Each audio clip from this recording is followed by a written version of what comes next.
First things first, you know how we roll. Can't forget the bev. It's a good sound. Cheers. UFC 294, Makhachev versus Volkanovski 2. Let's talk about it. Why? We're not an MMA journalism YouTuber account, right? Right. But I did, however, get the call yet again to document Volk and the boys for another fight week. So that's why we're going to talk about it. We're going to talk about UFC 294, Makhachev versus Volkanovski 2, because I was there for it. Abu Dhabi, UFC 294. Charles Oliveira is out due to injury. Volk steps in on 12 days notice. I get the call to fly out there to document on 4 days notice. Wait. What?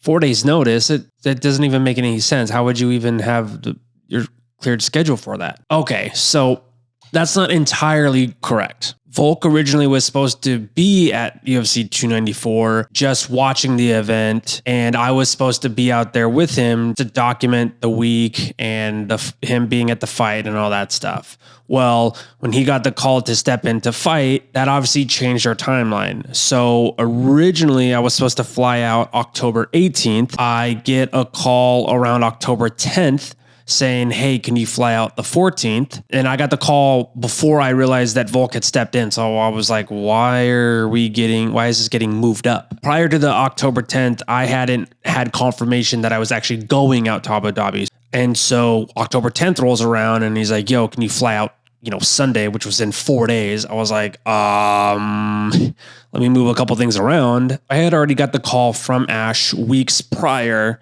So I made sure my schedule was clear for my weddings and my NHL schedule. If you're familiar, go watch the last video and I'll fill you in about the NHL stuff. But yeah, I made sure my schedule was clear and shifted some things around because I'm not going to turn down a chance to go to Abu Dhabi and document another fight week with Volk and the boys. All right, so after many hours of flying, Las Vegas to JFK, JFK to Abu Dhabi, I finally arrived. 5-hour flight from Las Vegas to JFK. I had about a 5-hour layover in JFK, and then it was 13 hours from JFK to Abu Dhabi. Straight off the plane to the gym with the boys. I'm sweaty, I'm stinky, but there's work to be done and there's a lot to catch up on. Straight off the plane to the gym we go. The boys got in a little bit before me, but it is the usual crew that Alex has around him with head coach Joe Lopez, wrestling Frank Hickman, the Rager, Craig Jones, Brad Riddell, Bainesy, Jordy, and of course, Ash from day one. So it's the usual boys that are always around him.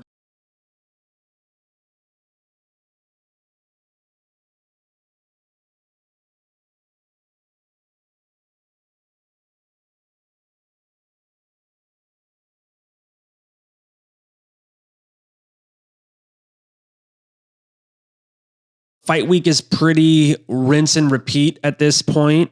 Villa to the gym, gym to the villa, villa to media day, gym to the villa, UFC press conference, weigh-ins, villa, gym, UFC stuff. You get the idea. Volk was in really good spirits this week. He's always a really solid human to be around, always has good energy, but this week in particular, he had like an extra glow about him. I think it was probably due to not having any stress or pressure. To be honest, I don't think there was any time to be stressed or have pressure because he took this fight on 12 days notice. So it was a lot of moving parts and everything was just happening so fast. Train, make weight, go. Let's get to the fight. And you know what I mean? Let's fucking win this thing. Deliverables. My duties / deliverables this week are photo, video, and editing for YouTube. Photos are always super easy for me. I'm very fluid, very fast with them. So those are like a no-brainer. I could do those with my eyes closed. No pun intended. Video is pretty easy too. I know exactly what they're looking for. I shoot so much photo and video simultaneously on so many projects now that it's really becomes second nature to juggle between the two formats. The Canon R3 is such a beast of a machine that it makes hybrid shooting so smooth. The only daunting part is the editing for YouTube. We cranked out 3 videos that week. And it's not so much editing, but more so the organization of files, pulling the pieces and the key highlights in which I shot, finding those, and then putting that storyboard together is really what takes up a lot of the time. And to just obviously make it a fluid story throughout. I'm used to it all by now. I'm very versatile as a creator, a lot to juggle. I always remind myself, look at the position I'm in and look at who I'm surrounded by. I'm grateful all week long. Anytime the boys saw me at the computer or working, they would say, dang, dude, you're still working? Like, when do you stop? 2 things. 1, I would say they didn't fly me all the way to Abu Dhabi to chill. I'm not on vacation. And 2, there's work to be done. We all have a job to do. And a lot of Turkish coffee got me through that week. So it was actually my 34th birthday while I was over there. And I don't celebrate birthdays. My wife and I don't celebrate birthdays, but some of the boys caught on that it was indeed my birthday. And it was really cool. We went next door to our villa, did a little restaurant, had a team dinner, got a couple drinks. Obviously, everyone but Volk. Since this was Wednesday of fight week, obviously Volk's not going to partake in the food or the drink at this particular moment. It really did mean a lot, though, to be surrounded by, on one hand, strangers and guys that, I haven't known a ton of time, but at the same time, guys 3 fight weeks with now. So it was really cool that the guys came together. Happy birthday, shindig. Team dinner is always good for morale and energy and just camaraderie. Birthday in Abu Dhabi ain't a bad birthday if you ask me. Well, cheers. It's a little Belgian lager. Fight day. It's going to be a late one. Volk isn't scheduled to fight until about midnight. So the UFC shuttle isn't scheduled to pick us up until about 8:30 p.m. We had quite a bit of time to kill. I luckily had all my editing done and was caught up. So I had pretty much my only free day available was the morning or the day of the fight. Since I hadn't seen anything all week and I was starting to go a little bit stir crazy that I'm all the way in Abu Dhabi and I need to see something outside of my computer and the gym, I wanted to go to the mosque since it was like 20 minutes from where we were staying. And I had that free day. I asked a couple of the guys if they wanted to go with.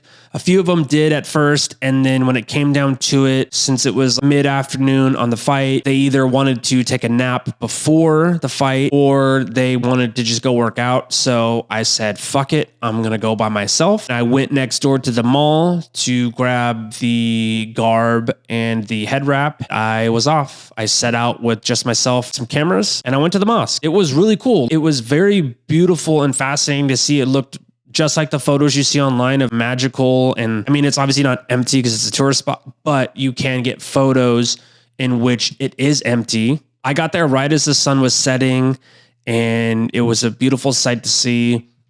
I'm really glad that I decided to go, even though I was by myself. It was just something that I felt like I needed to do. I'm all the way over there and I need to see something outside of just the freaking gym and staring at my computer. I spent about an hour there, actually like in the mosque. Being by myself, I feel like an hour was plenty of time. I was also on a time crunch because I had to get back to the villa in order to be ready to go and be picked up by UFC transportation. An hour was more than enough time for me to see it all and walk around and just throw in my headphones and have those moments for myself on this trip, because leading up to that point, I hadn't had any moments to myself. So it was a nice little break in the week. The fight itself obviously didn't go the way that Alex and the team had planned, but that's the fight game, you know? You're going to win some, you're going to lose some, you're going to have ups and downs, highs and lows. No matter the outcome, Alex is still one of the most incredible human beings, fighters, and fathers I've ever met in my life. Naturally, after the fight finished, there was a lot of emotion. I'll leave that footage for Volk's documentary. You can't achieve greatness if you don't even try. Hats off to Islam and his team for a flawless performance, but you can't help but be in awe of Volk. His mindset, determination, and discipline, unmatched. After Volk got done with medical, we left the arena, headed back to the villa, had a couple drinks, and obviously Volk was reflecting on a lot of stuff with the fight and all of those emotions. So we all just chilled, gave him more support, and just tried to take his mind off things by just shooting the shit around the living room, make the best of what it was, knowing that someone had just lost a fight. It's kind of a delicate situation to be in. Sunday morning, most of the boys had flights back home, and so a handful of us drove out to Dubai, which is about an hour drive from Abu Dhabi, to go on this yacht. There was a few of us that went on this yacht experience, which I had never been on a yacht before. I had never seen a yacht like this in person. When I tell you this was like a yacht, it was a yacht type of shit, like whole jacuzzi on top, a band, food, a whole kitchen, rooms, like you name it. This boat had the damn thing. It was basically a mansion on water, which I'm pretty sure that's in the name of a yacht, but you get the idea. This shit was crazy. So I didn't really get to see much of Dubai, but I did get to see the skyline from the ocean. It was a beautiful view of the Dubai skyline. And I had a couple drinks. I had more than a couple drinks. I mean, hey, drunk in Dubai on a yacht ain't a bad time if you ask. But I behaved, The boys get too rowdy. We behaved ourselves. The yacht was a really cool experience to just take boat out, have amazing food cooked for us, a live band, or it was two guys, but live music, the view of everything, Dubai from the ocean. There was jet skis. It was just really cool, all of us to unwind, Volk have a drink or two, not worry about fighting, weight, training, cameras, and document. We just living in the moment, enjoying ourselves, being in Dubai on a yacht, just soaking in the beautiful weather, the good times, man. It's one of those things I really will cherish forever. And it was the perfect, full final day to end this trip. The fight didn't go our way, but ain't no crying on a yacht. You know what I mean? And if you're going to be sad on a yacht, to quote the great Tyler, the creator, remember, I was rich, so I bought me some new emotions and a new boat because I'd rather cry in the ocean. As always, thanks again for watching. Do the YouTube thing. I'm trying to stay consistent and upload each week. I feel like I'm finally getting in a pretty good flow. With that, we'll see you in the next one. Peace.